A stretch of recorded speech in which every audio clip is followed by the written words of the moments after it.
큰 박수로 자연 스님의 강의를 청해 듣도록 하겠습니다.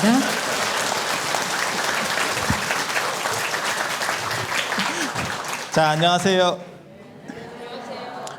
인도에 불교가 있었는데 그 불교는 서쪽으로 안 가고 유럽 쪽으로 안 가고 동쪽으로 왔었다. 그거는 그 당시에 중국 쪽이 문화가 인도나 로마 쪽보다 약간 떨어지고 있었기 때문에 그래서 모든 문화는 낮은 데로 흐른다. 낮은 데로 흐른다. 중국이 문화가 높을 때는 중국, 우리나라, 일본 이런 식으로 문화가 흘러갔고 그 다음에 최근에 유럽, 미국이 문화가 높을 때는 그쪽 문화가 일본을 통해서 우리나라로 들어왔고 이해가 되시죠? 문화는 높은 데서 낮은 데로 흐른다. 그래서 인도 불교는 중국으로는 들어올 수 있었지만 로마 쪽으로는 가기가 어려웠었다. 현실적으로 어려웠었다라는 얘기를 한번 해드렸었고 그 다음에 또 중국에 이제 처음으로 불교가 들어온 뒤에 그거는 외래 문화잖아요. 굉장히 좀 생소한 거고 그 당시 처음 얘기들을 보면 막 스님들이 옷을 까고 있어. 지금은 그렇지 않는데 가사를 입으면 오른 어깨를 이렇게 드러냅니다. 석굴암 부처님 생각하시면 돼요. 석굴암 부처님 생각하시면 돼요. 제가 뒤를 보고 저 탱화가 그러면 저렇다라고 얘기하려고 했더니 저 탱화는 살짝 덮었어. 저게 원래는 까고 있는 건데 너무 까면 저게 중국 문화에서 조금 문제가 돼서 노출이 중국 쪽에서는 문제가 됩니다. 그래서 저게 특이하게 한쪽만 이렇게 역으로 팔을 끼고 있는 게 아닙니다. 살짝 그냥 어깨에다 걸쳐놓은 겁니다. 오른 어깨는 걸친 겁니다. 그래서 처음에 그렇게 하는 것도 특이했었고 머리를 미는 것도 굉장히 특이했다는 거예요. 유교 문화 속에서 신체 발부는 수지부모 불가매상이 호지시하다 이러고 있는데 네, 머리를 막 빡빡으로 밀고 이게 굉장히 특이한 거잖아요. 그래서 처음에는 약간 표류하다가 나중에 중국의 위진남북조 시대라는 혼란기가 닥치고 그 다음에 이민족들이 저 만리장성 밖에 있는 이민족들이 중국 무대로 본격적으로 진출하면서 불교가 확 만개하게 된다. 그리고 거기서 핵심적 인물이 누구냐면 구마라집이라고 하는 사람이다. 그게 구자국 출신이에요. 중앙아시아 쪽 사람입니다. 지금 키질에 천불동 있는 쪽 사람이에요. 그래서 그 사람이 와서 어떤 중국 불교의 체계를 다졌다. 체계를 확립했다. 그리고 오늘 나오는 사실 어떤 영웅이라고 할 사람은 현장이라고 하는 사람이에요. 현장. 서유기로 유명한, 서유기 하면 손오공이 먼저 떠오르지만 사실은 주인공은 현장법사. 그리고 중국 불교에서 어떻게 보면 가장 머리가 좋은 사람 하면 현장법사. 또 머리만 좋은 게 아니고 인물도 겁나 좋은 거 현장법사. 체력도 겁나 좋은 사람 현장법사. 그리고 살아서 신격화된 유일한 중국 불교 인물 현장법사. 그렇게 대단한 사람이에요. 그래서 이 양반이 획을 긋는 사건이 또 벌어져요. 그래서 구마라집과 현장이라고 하는 두 가지 체계가 있다라고 보시면 돼요. 그래서 구마라집이라고 하는 거는 그분은 중앙아시아에서 들어온 중국 사람이 아닌 외국인이 불교를 확립해 놨고 그 다음에 중국이라고 하는 이제 현장은 중국 사람이거든요. 그래서 중국 사람에 의해서 재해석되고 체계가 다시 재정비되는. 그래서 오늘의 주제는 지난 시간의 주제가 불교의 중국 정복이라고 하면 오늘의 주제는 중국의 반격입니다.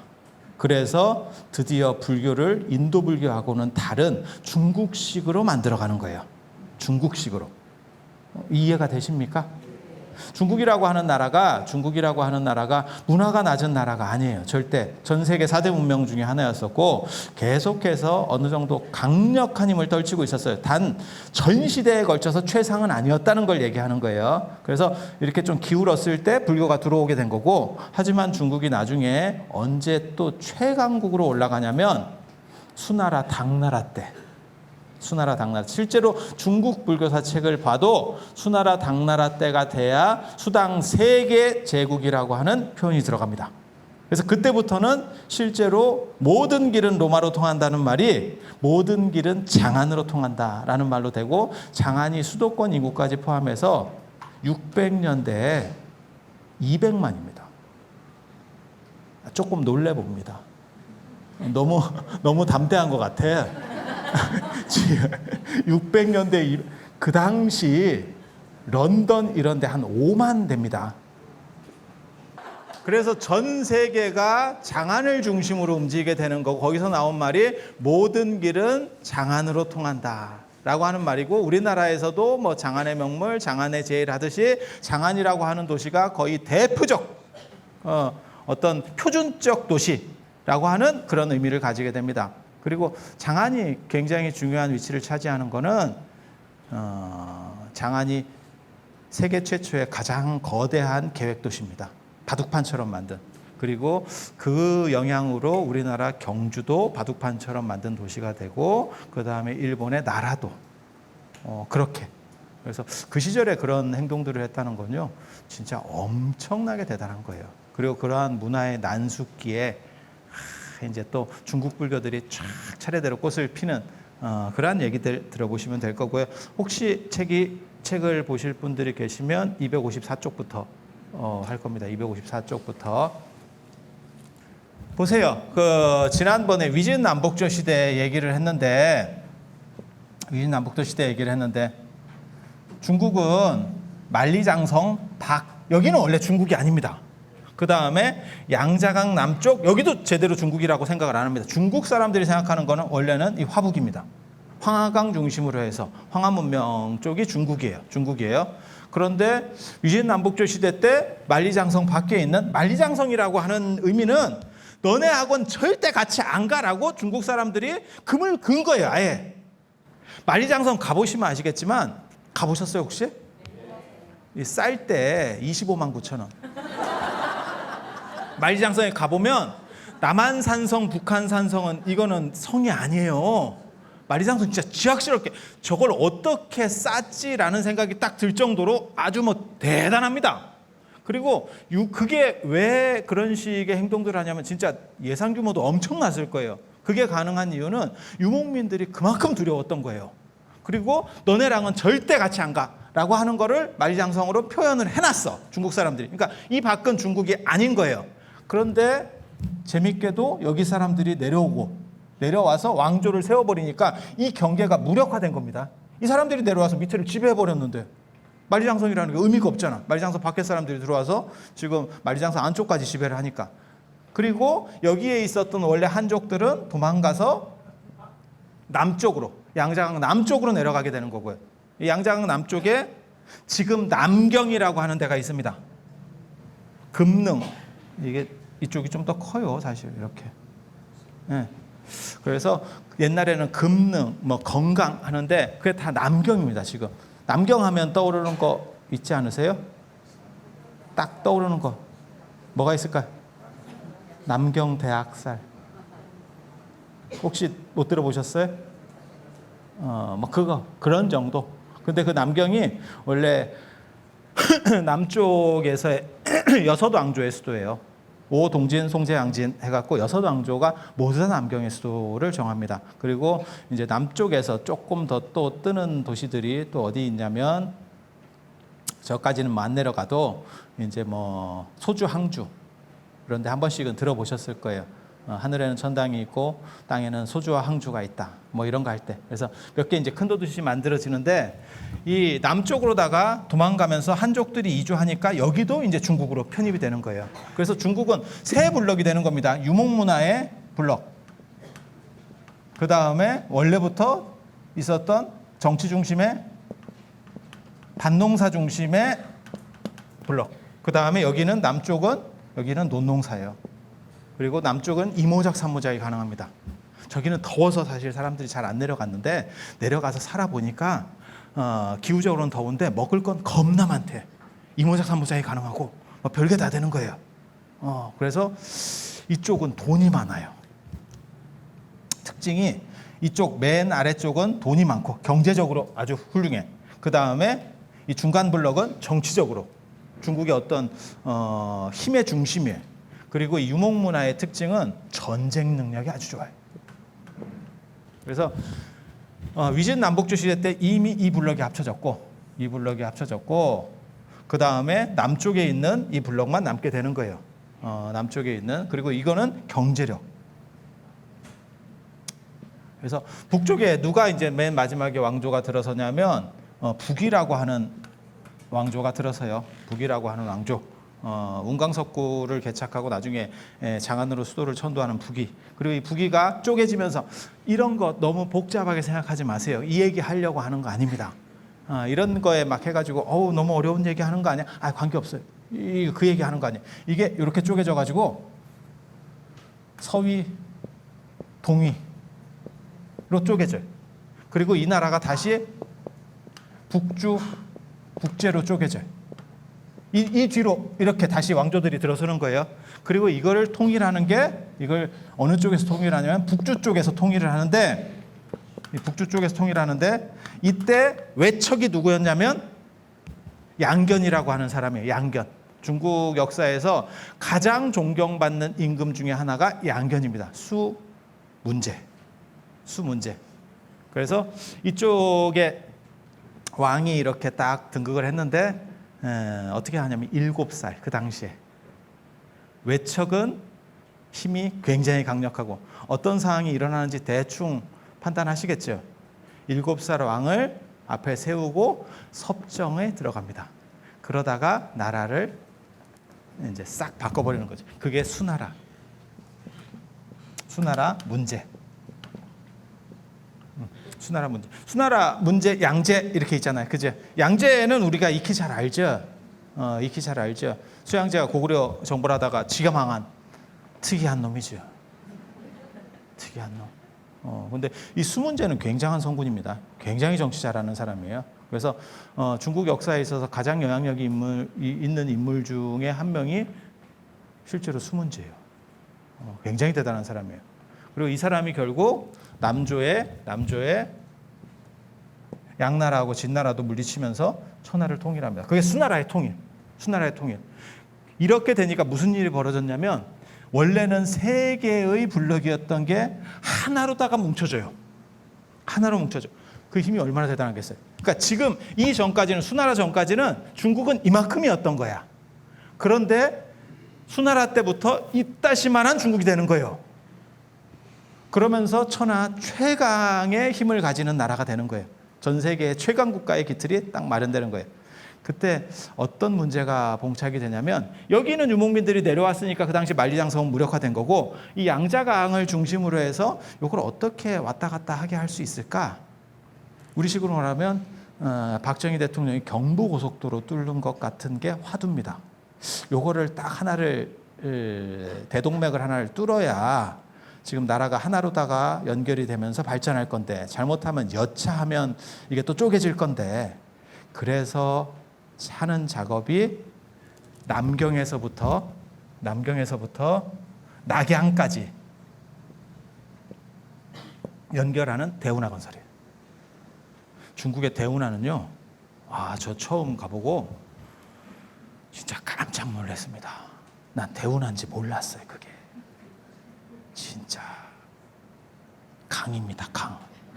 그렇게 할 수 있었던 건 전쟁이 끝나고 난 상태라서 포로가 많았기 때문에, 그 전쟁 포로들을 풀어주면 반란이 날 수도 있고, 그렇다고 남자들이잖아요. 전쟁 포로들은 대부분. 그러면 죽이잖아요. 그럼 한쪽에서 죽인다는 소문이 나면 가만히 서서 죽는 것보다 한번 해보고 죽자, 이렇게 나와도 피곤해요. 그러니까 공공근로 차원에서 풀어줄 수는 없고, 그렇다고 이 사람들을 죽일 수도 없고, 그러니까 적절한 명분을 붙여서 일을 계속 시키면서 죽을 때까지. 그런 게 이런 큰 건축들입니다. 큰 건축. 그래서 제가 그런 얘기 하거든요. 만리장성, 중국에서 가장 큰 건설 하면 만리장성하고 대운하를 들어요. 그런데 만리장성이라고 하는 거는 사실은 쓸모가 없는 작업이었어요. 이유가 뭐냐면, 유목민들이 만리장성을 언제나 넘어왔다.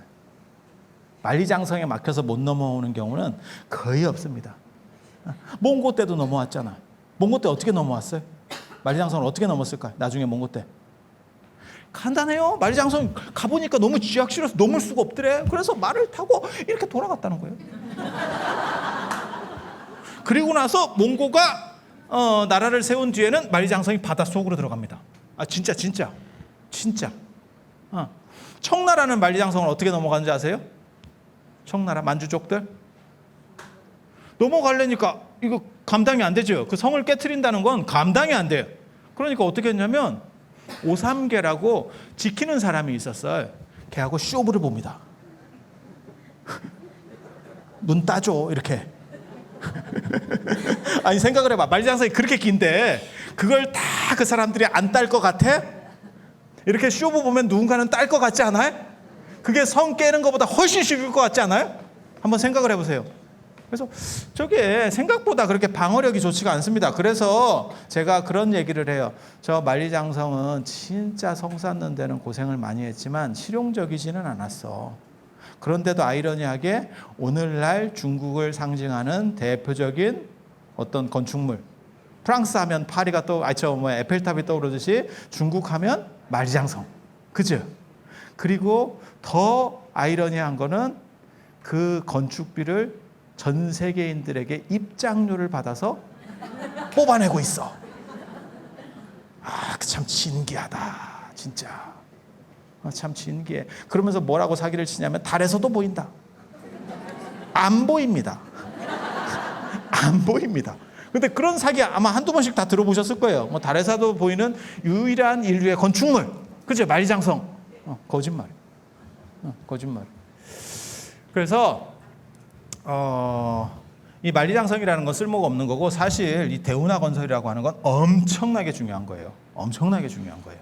그로 인해서 강남의 물자들이 강북으로 다 들어갈 수 있어요. 왜 장안까지 연결을 못 시켰냐면 낙양에서 장안으로 들어가는 저 황하의 물줄기 중에 지주지염이라고 암초가 큰 게 있어요. 물속에. 근데 그 암초를 그 당시로서는 파괴할 수가 없어요. 지금은 중국 정부에서 파괴했어요. 깨트렸어요. 근데 화약이 없을 때는 그걸 어떻게 깰 방법이 없었어요. 그래서 낙양까지 수로를 연결하고 낙양에서는 사람이 수레로다가 해서 장안까지 끌고 가는 겁니다. 그 당시에.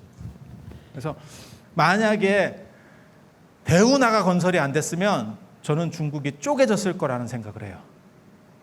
그래서 하나의 중국이다라고 하는 어떤 개념들이 만들어지는 거예요. 그전에는 하나의 중국이라는 생각을 안 해요. 하나의 중국이라는 생각을 안 해요.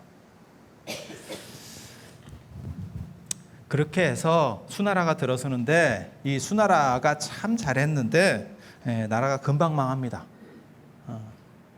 망하는 이유는 뭘까요? 수양제 때문에 수양제가 이제 무리하게 고구려를 공격하고 뭐 그런 것도 원인이지만 실제로 모든 역사의 주기는 똑같이 움직입니다. 나라가 많이 찢어져 있을 때 그거를 춘추 전국시대라고 해요. 그때 그걸 누가 통일하냐면 진시황의 진나라가 통일해요.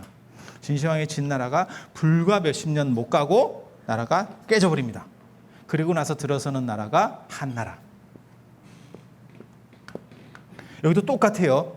수나라가 위진남북조 시대에 300년 이상을 통일을 했어. 쪼개져 있던 걸 다 통일을 했어. 그런데 그게 또 몇십 년 못 가고 당나라. 이렇게 되는 이유는 제가 책에서 그런 걸 밝혀놨는데 되게 재밌어요. 되게 재밌어. 가르쳐 줄 것 같아? 그냥 간략하게만 말씀드리면 나라가 많이 쪼개져 있잖아요. 그러면 상인들이 국경을 통과할 때마다 계속 세금을 내야 돼. 관세를. 그러니까 상인들 입장에서는 뭐라고 생각하냐면 나라가 통일돼 있으면 관세가 필요가 없겠다. 지금 현재 뭐 유럽이 뭉치게 되고 그 다음에 지금도 협정하는 거 있잖아요. 우리도 FTA 협정 이런 거 계속 하는 이유도 사실은 그런 거예요. 그거를 움직이는 사람들이 누굴 것 같아요? 재벌들이 움직이는 겁니다. 재벌들이 움직이는 겁니다. 왜? 그렇게 했을 때 자기네들이 물건을 더 많이 팔면서 이윤을 더 극대화시킬 수 있다고 생각하기 때문에 쉽게 말해서 돈이 세상을 바꿔가는 거예요. 그래서 나라가 여러 개로 쪼개져 있으면 무역하는 사람들 입장에서 어떻게 생각하냐면 이게 하나로만 되면 대박이 날 것 같다라는 생각을 해요. 그렇게 해서 통일 쪽에 자금을 지지를 해줍니다. 그런데 막상 통일이 되고 나잖아요. 어떤 일이 벌어질 것 같아요? 통일되고 나면 나라를 하나로 만들기 위해서 거기에 통일 자금이라는 게 들어가요. 그러다 보니까 세금을 왕이 올려버립니다. 그러니까 무슨 일이 벌어지냐면 세금 덜 내려고 이놈들이 후원을 했더니 통일되고 난 뒤에 세금이 올라갔네. 그러면 어떤 일이 벌어지냐면 옛날이요. 옛날로 돌아가자. 그래서 자금들이 이탈하기 시작합니다. 그러면 나라가 쪼개져요. 나라가 쪼개져요. 그래서 진시황이 엄청난 일을 합니다. 진시황하고 수 문제가 진짜 엄청난 일을 해요. 가장 큰 두 가지 사건들은 이 사람이 다 오늘날까지도 내려오는 문제들을 만들어내는 거거든요. 그게 진시황이 만든 건 만리장성, 건축으로는. 그 다음에 수 문제는 대운하. 중국에서 가장 대단한 건축들을 지금 하고 있는 거고, 진시황이 만들어서 오늘날까지 쓰고 있는 제도가 있어요. 군현제. 군현제. 얼마나 선진적이었으면 2200년, 2300년 전에 만든 제도가 지금까지 쓰겠냐고. 대단한 거예요. 수 문제가 만들어서 지금까지 쓰는 제도. 과거제. 동아시아 제도에서 가장 대단한 걸 이 두 나라에서 만드는 거예요. 그래서 굉장히 대단한 거죠. 굉장히 대단한 거예요. 그런데 이렇게 해도 통일 자금을 감당을 못하는 과정에서 결국 세금을 올리면 다시 쪼개지려고 하는. 그래서 오랫동안 분열되어 있었던 왕조는 통일되었을 때 재분열하려고 하는 속성이 있다라고 하는 역사의 법칙이 만들어지는 거예요. 그래서 이 법칙 속에서 이 나라도 끝납니다. 이 나라가 끝나고 그 다음에 들어서는 나라가 당나라, 한나라. 그리고 역사의 법칙 중에 또 다른 게 나와요. 오랫동안 분열되어 있던 왕조를 통일한 거는 오래 못 간다. 하지만 그 다음에 등장하는 왕조는 번성한다. 왜? 손에 더러운 거 묻히는 건 얘네가 다 하거든. 다 하거든. 대운하 건설 얘네가 해놨거든. 이쪽에서는 어때? 어휴, 왜 이렇게 나라 예산을 저렇게 많이 썼대? 나쁜 놈들! 이렇게 하면서 대운하를 돌리면 돼. 이해가 됩니까? 욕은 얘네만 하면 돼. 그래서 당나라가 들어서면 그때부터는 이제 번성하는 상황이 연출되는 거예요. 그래서 수나라 때, 수나라로 돌아갈게요. 이 수나라가 굉장히 중요해요. 그리고 수 문제하고 수양제가 불교적으로도 굉장히 중요한 사람입니다. 그때는 유교가 별게 없어요. 그래서 불교를 지배 이데올로기로 하고, 그다음에 불교 국가를 만드는 거예요. 이때 가장 큰 문제는 이 세 블록을 어떻게 융합할 것이냐. 민족도 다르고 문화 배경도 다르고 언어도 달라. 이걸 어떻게 융합할 것이냐. 이때 불교 쪽에서 저거를 융합시킬 수 있는 대안을 가진 대단한 철학자가 한 명이 나옵니다. 그게 누구냐면 천태지자대사. 천태종의 시조인 천태지자대사. 그래서 그 어른이 말씀하시는 게 회삼귀일 세 가지가 하나로 돌아간다. 삼재원용 다 셋을 가지고 얘기를 해요. 세 가지는 다 이런 것들은 현상적으로 민족도 다르고 언어도 다르고 문화도 다르고 하지만 부처님 입장에서 진리의 입장에서 봐보자. 차이가 있겠냐? 그 얘기를 하는 거예요. 언뜻 보기에 그런 게 통할까요? 통합니다. 통합니다. 실제로 우리가 그 고구려 백제 신라 있잖아요. 삼국이 통일하고 나서도 왜 불국사를 짓냐면 서로 민족도 달라요. 지금 우리가 볼 때는 무슨 우리는 한민족이고 어쩌고 얘기를 하지만 실제로는 백제 사람이 신라 사람하고 같은 민족이다. 신라 사람도 벌쩍 뜁니다. 그건 말 같지도 않은 소리예요. 어디 백제 사람이나 고구려 사람하고 한민족이래. 이렇게 우리가 이긴 지배민족이지. 그렇지 않아요? 그 당시에는 그랬던 거예요. 그런데 통일하고 나서 한 100년 정도 지나니까 그런 식으로 되니까 너무 사회적으로 갈등 양상이 빚어지는 거예요. 이걸 어떻게 섞어야 되지? 그래서 만들어내는 게 불국사라고 하는 건축이에요. 부처님 나라 안에서는 백제 사람도 없고 고구려 사람도 없고 신라 사람도 없어. 김유신은 옳고 계백은 잘못된 거야. 하지만 부처님 나라 안에서는 계백도 오를 수 있고 김유신도 오를 수 있어. 이해가 됩니까? 그렇게 해서 통합이라고 하는 통합의 리더십을 발휘해요. 그러니까 신라가 번성하는 겁니다. 통일신라가. 아시는지 모르겠는데 우리나라 전 역사를 통틀어서 통일신라가 가장 대단한 황금기였습니다. 그 당시 경주가 인구가 100만이었고 지금보다 더 잘 살 때예요. 그 경주가 인구가 100만이 아니라 전 세계 10대 도시예요. 그래서 중국에서도 똑같은 화두에 봉착한 거예요. 이 세 부분, 세 블럭을 어떻게 융합할 것이냐. 그래서 그것을 하나로 융합시키는 대안으로서 나오는 게 천태종. 천태종. 그래서 천태지자대사가 천태산에 중국 천태산 남경 쪽에 원래는 사셨어요. 그리고 남경 쪽에서 강의를 이렇게 쭉 하시다가 이게 좀 사람이 사는 게 이런 것 같지 않다. 그래서 절강성의 천태산 쪽으로 들어가셔서 이제 수행을 하고 뭐 하는 그런 일들이 벌어집니다. 그래서 천태종의 핵심은 모든 것은 부처님과 부처님 진리 안에서 평등하다. 평등하다. 그리고 그게 나중에 화엄종에서도 똑같이 나와요. 화엄종에서도 똑같이 나와요. 그래서 이 세 가지를 섞으려고 했고, 그렇다 보니까 국가적 입장에서는 어때요? 굉장히 바람직하죠. 그러니까 계속 지원을 해주는 거예요. 계속 지원을 해주는 거예요. 그래서 천태종이 더 발전할 수도 있었을 건데 애석하게도 발전이 제한될 수밖에 없었어요. 그 이유는 뭘까요? 수나라가 망하니까. 수나라가 줄을 잘못 썼지. 저렇게 빨리 망할지 몰랐지. 그런데 천태종을 만든 천태지자대사는 아무 문제가 없어요. 왜 그럴까요? 왜 아무 문제가 없을까? 나라가 보통 망했으면 그걸 협조했었던 그쪽 스님 입장에서도 좀 문제가 생기는 거 아니에요? 그죠? 같이 갔잖아. 궤도를 같이 갔잖아요. 그러니까 좀 문제가 되는 거 아니에요? 천태대사는 왜 아무 문제가 없었을까요? 나라 망하기 전에 죽었어요. 중국의 손문이 그렇다고. 손문이 공산당이든 대만에서도 다 손문을 중국 건국의 아버지 이렇게 치는데 이유는 뭐냐면 일찍 죽었어. 사건이 벌어지기 전에 죽었어. 그래서 사람이 시대를 잘 타거나 성공하는 것도 중요하지만 빠질 때 잘 빠지는 것도 중요해요. 언제 빠지느냐? 그거 굉장히 중요해요. 그래서 나라 망하기 전에 죽었으니까 문제가 없어. 그럼 뭐 어쩌라고? 딱 그런 거지. 그렇게 해서 중국 불교라고 하는, 그러니까 중국적 화두예요. 이게 중국적 문제의식에 의해서 새로운 관점들이 제기되는 거예요. 인도에는 이런 천태종 같은 건 당연히 없습니다. 왜? 중국 문제의식 속에서 불교가 변형되고 있는 거기 때문에. 그러니까 햄버거로 말하면 김치버거 뭐 이런 거예요. 지금 이제 중국식 메뉴들이 나오기 시작하는 거예요. 그렇게 변형된 첫 번째 단추가 천태종, 중국식으로.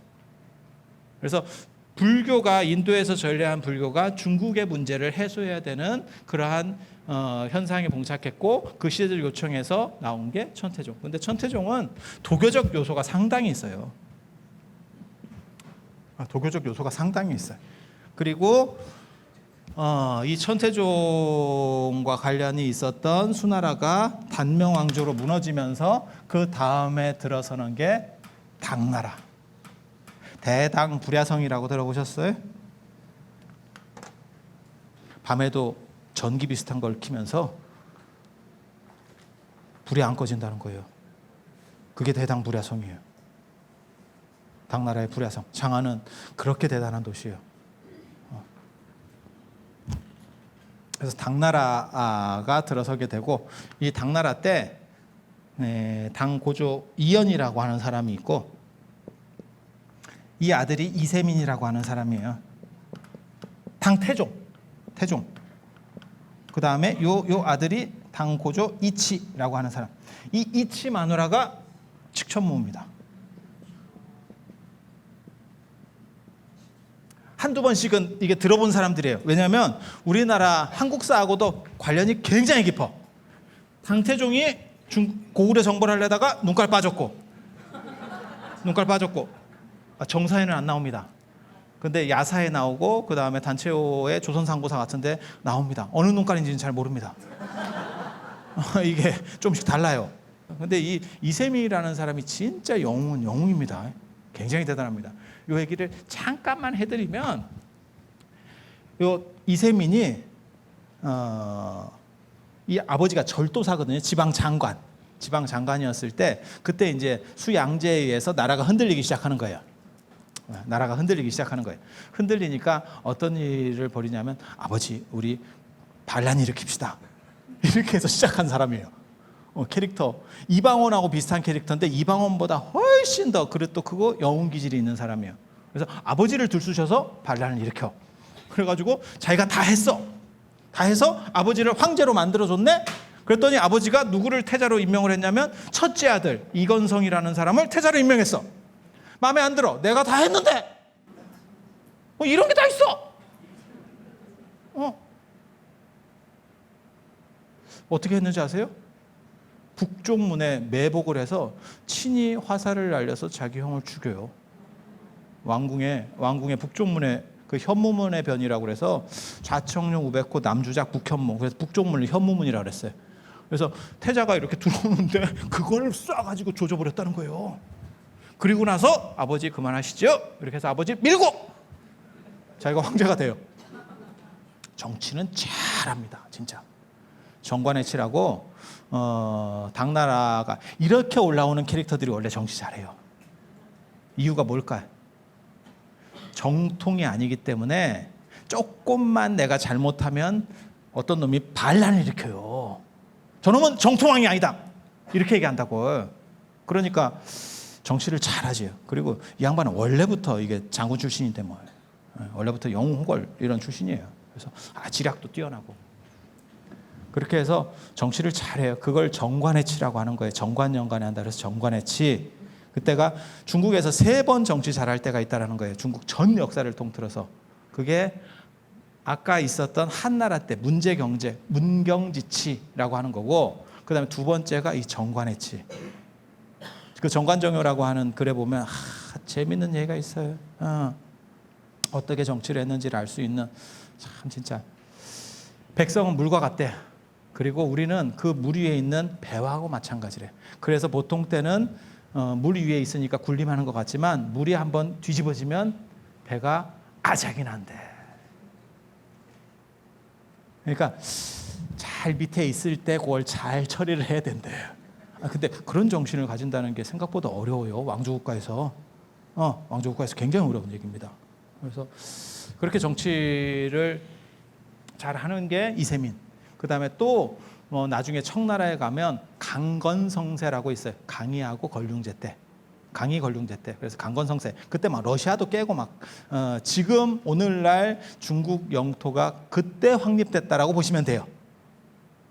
그러니까 티베트가 막 자꾸 독립시켜달라고 찡짜를 부리지만 그때 다 편입되는 겁니다. 그래서 뭐 별로 할 말도 없어요. 따져보면 별로 할 말도 없어요. 그리고 이 중국이라고 하는 나라가 굉장히 특이한 문화적인 코드를 가지고 있어요. 보통은 이민족에 의해서 정복되는 게 아니라 로마나 이런 것도 마찬가지입니다. 이민족을 정복하는 거죠. 근데 중국은 문명의 용광로라고 하는 거예요. 문화의 용광로라고 하는 거고. 주변 나라가 중국을 정복하잖아요. 정복하면 중국에 편입된다. 좀 희한하다. 중국 주변 국가 중에서 중국을 직접 지배해보지 못한 나라, 우리나라. 그래서 우리나라만 독립국으로 남아있는 거예요. 굉장히 재밌어요. 몽고 들어갔지? 몽고가 중국화됐어. 티벳도 중국을 점령했었어요. 전체는 아니지만 일부를 점령했었어요. 만주족 점령했었어요. 금나라 점령했었어요. 요나라 점령했었어요. 싹 중국화되는 거예요. 그래서 아주 특이합니다. 중국은 정복해서 땅을 넓히는 게 아니고 정복당해서 땅을 넓혀요. 굉장히 그게 왜 그러냐면 문화적으로 주변 국가들보다 높기 때문에 문화적으로 섞이면서 자기 색깔이 없어져 버리는 겁니다.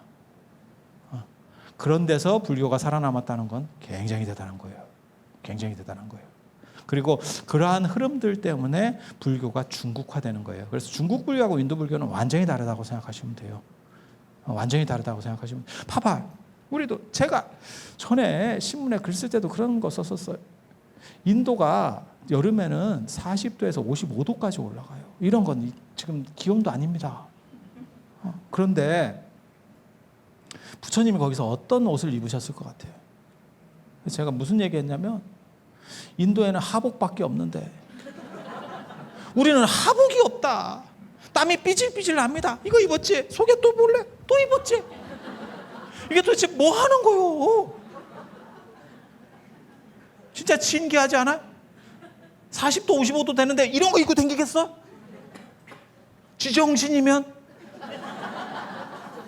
보살상 이런 거 봐봐요. 그러면 막 이렇게 장신구 같은 거 막 이렇게 화려하게 이런 보석 같은 걸 이렇게 그걸 이제 영락이라고 하는데 그런 장신구들을 배용하는 이유가 뭐냐면 옷을 벗고 있기 때문에 그래요. 벗으니까 장신구로 쇼부를 보는 겁니다. 그런 거예요, 진짜. 옷을 그냥 입으면 여기 팔찌 했는지 안 했는지 알게 뭐요. 팔찌를 했으면 어떻게 되겠어요? 이걸 완찌라고 하는데 까야 될 거 아니요. 그죠? 그런 거죠. 그래서 이게 다 중국화 되는 거예요. 그래서 제가 농담 삼아 그렇게 얘기하거든요. 불교 인도에서부터 들어와서 오늘날까지 유지되는 불교 전통 딱 한 가지다. 악. 나머지는 전부 변형되는 문화예요. 그러니까 가사도 그렇고 쉽게 말해서 바루도 그렇고 바루도 인도는 1개, 우리는 4개. 뭐 이런 식으로 다 조금씩 바뀌어갑니다. 그 환경에 맞춰서. 그래서 이러한 것들이 언제 제일 많이 일어나냐면 당나라 때. 이유는 뭐냐면 당나라가 문화가 높으니까 이제 자기네 식으로다가 전부 바꿔가기 시작하는 거예요. 거기에서 획을 긋는 사람, 이 이세민 시대 때 획을 긋는 사람 현장 스님.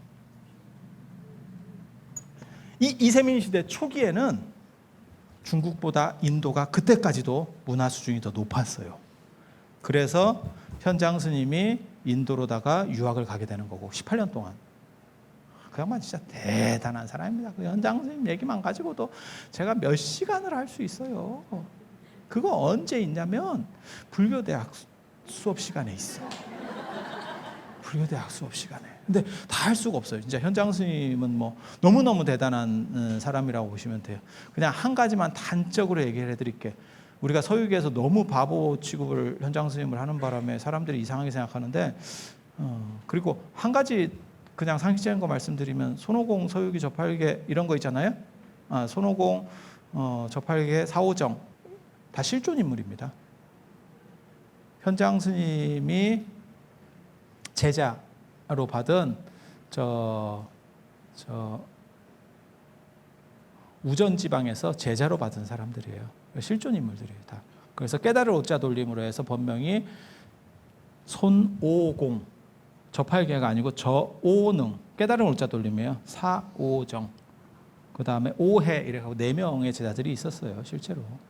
4명의 제자들이 이렇게 같이 따라갔었고 손오공은 인도 가기 전에 죽습니다. 사이는 동사, 히말라야를 넘어가면서 동사. 더운 지역 사람이다 보니까 추위에 더 못 견뎠던 거예요. 그래서 그런 사연들이 있어요. 근데 현장 스님 얘기 한 가지만 해드릴게요. 한 가지만. 현장 스님이 얼마나 대단한 사람이냐면 인도에 이제 불교 공부하러 20대 중반에 벌써 중국 전체에 선생이 없습니다. 배울 만한 사람이 아무도 없어. 그래서 인도를 가야겠다 이런 생각을 해서 인도에 나란다 대학이라고 있어요. 유적 크기가 얼마냐면 지름이 8km, 10km요. 지름이 둘레가 아니고 승려가 10,000명. 한양 사대문만 하다고 생각하면 돼요. 그거보다 더 넓어요. 지금 사대문이 지름으로 보면 그렇게 안 넓어요.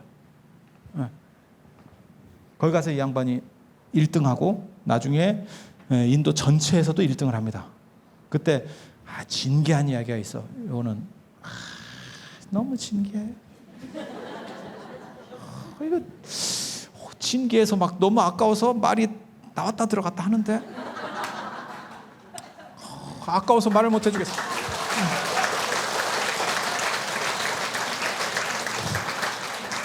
이런 걸로 될 게 아니야.